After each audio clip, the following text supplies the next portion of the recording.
नमस्कार दोस्तों, स्वागत है आपका हमारे चैनल पर। आज हम बात करेंगे राजस्थान सरकार द्वारा शुरू की गई एक महत्वपूर्ण पहल राजस्थान वन मित्र योजना 2026 के बारे में। पर्यावरण संरक्षण, वृक्षारोपण और वन्य जीवों के बचाव को बढ़ावा देने के उद्देश्य से राजस्थान सरकार ने इस योजना की घोषणा की है। इसके तहत राज्य में लगभग 80,000 वन मित्रों का पंजीकरण किया जाएगा। ये योजना ग्रामीण स्तर पर ऐसे व्यक्तियों को जोड़ना चाहती है जो स्वेच्छा से पर्यावरण और वन्य जीवों की सुरक्षा के लिए सक्रिय रूप से कार्य कर सकें। ध्यान दें कि ये एक स्वैच्छिक योजना है और इसे नियमित सरकारी नौकरी नहीं माना जाना चाहिए। इसमें कोई निश्चित मासिक वेतन का प्रावधान भी नहीं है। कुल मिलाकर लगभग 80,000 वन मित्र पंजीकृत किए जाएंगे। प्रत्येक ग्राम पंचायत पर न्यूनतम 7 वन मित्रों का पंजीकरण अनिवार्य है, जिसमें कम से कम 2 महिलाएं और 5 पुरुष शामिल होंगे। इन वन मित्रों का कार्यक्षेत्र राजस्थान की ग्राम पंचायतें होंगी। वन मित्र वास्तव में वन विभाग के स्वयं सेवक होते हैं। उनके मुख्य कार्यों में वृक्षारोपण किए गए पौधों की देखभाल करना, अवैध पेड़ कटाई को रोकने में सहायता करना और इसकी सूचना वन विभाग को देना शामिल है। वे पर्यावरण संरक्षण के प्रति जागरूकता फैलाएंगे और स्कूलों व ग्राम पंचायतों में कार्यक्रम भी आयोजित करेंगे। इसके अलावा वन्य जीवों के अवैध शिकार पर रोकथाम लगाना, घायल वन्य जीवों के उपचार में सहायता करना, वन भूमि पर अतिक्रमण की निगरानी करना और अवैध खनन की सूचना देना भी उनकी जिम्मेदारी होगी। प्रत्येक वर्ष कम से कम 10 पौधे लगाना और उनकी नियमित देखभाल व सुरक्षा सुनिश्चित करना भी उनके कार्यों में से एक है। साथ ही वन विभाग द्वारा आयोजित कार्यक्रमों में सहयोग करना भी अपेक्षित है।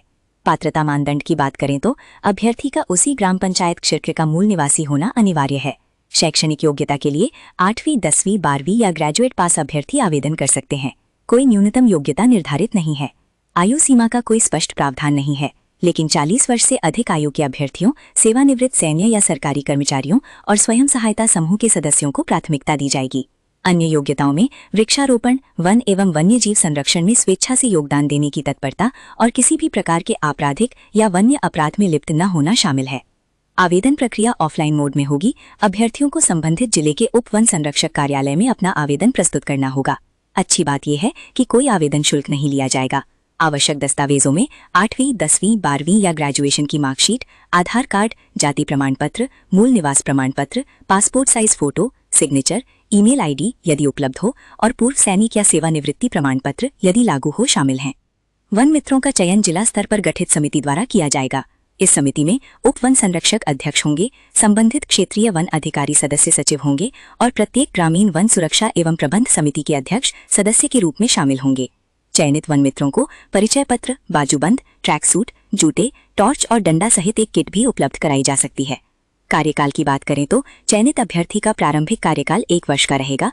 1 वर्ष के बाद वन मित्र द्वारा किए गए कार्यों की समीक्षा की जाएगी और संतोषजनक प्रदर्शन पाए जाने पर कार्यकाल में 1 वर्ष की बढ़ातरी की जा सकती है। हालांकि कदाचार, दुर्व्यवहार, असंतोषजनक प्रदर्शन या किसी आपराधिक या वन्य अपराध में लिप्त पाए जाने पर उप वन संरक्षक द्वारा वन मित्र को हटाया जा सकता है। महत्वपूर्ण बात यह है कि वन मित्रों को राज्य सरकार के नियमित सरकारी कर्मचारियों के रूप में नियमितीकरण का कोई अधिकार नहीं होगा और जैसा कि पहले बताया गया, ये एक स्वैच्छिक योजना है और इसमें किसी भी प्रकार का मासिक वेतन नहीं दिया जाएगा। वन मित्र के रूप में चयनित अभ्यर्थियों को वन मंडल स्तर पर प्रशिक्षण दिया जाएगा। इस प्रशिक्षण में विभाग की गतिविधियों, उनके प्रचार प्रसार, वन मित्रों के दायित्वों और अपेक्षाओं के बारे में जानकारी दी जाएगी। वन संरक्षण, वन्य जीव संरक्षण अधिनियम के प्रावधानों, ग्लोबल वार्मिंग के नुकसान और जलवायु परिवर्तन जैसे महत्वपूर्ण बिंदुओं पर समय समय पर कार्यशालाएं भी आयोजित की जाएंगी। साथ ही पौधशालाओं के विकास हेतु भी प्रशिक्षण दिया जाएगा। महत्वपूर्ण तिथियों के लिए आवेदन फॉर्म शुरू होने और ऑफलाइन आवेदन की अंतिम तिथि ग्राम पंचायतवार जल्द ही सूचित की जाएगी। मेरिट सूची जारी होने की तिथि भी जल्द ही बताई जाएगी। अधिक जानकारी के लिए आप वन विभाग की आधिकारिक वेबसाइट forest.rajasthan.gov.in पर जा सकते हैं। हम अभ्यर्थियों को सलाह देते हैं कि वे नवीनतम जानकारी और आवेदन प्रक्रिया के लिए स्थानीय उप वन संरक्षक कार्यालय से संपर्क करें या आधिकारिक अधिसूचना का इंतजार करें। उम्मीद है ये जानकारी आपके लिए उपयोगी होगी। ऐसे ही और अपडेट्स के लिए हमारे चैनल को सब्सक्राइब करना ना भूलें। धन्यवाद।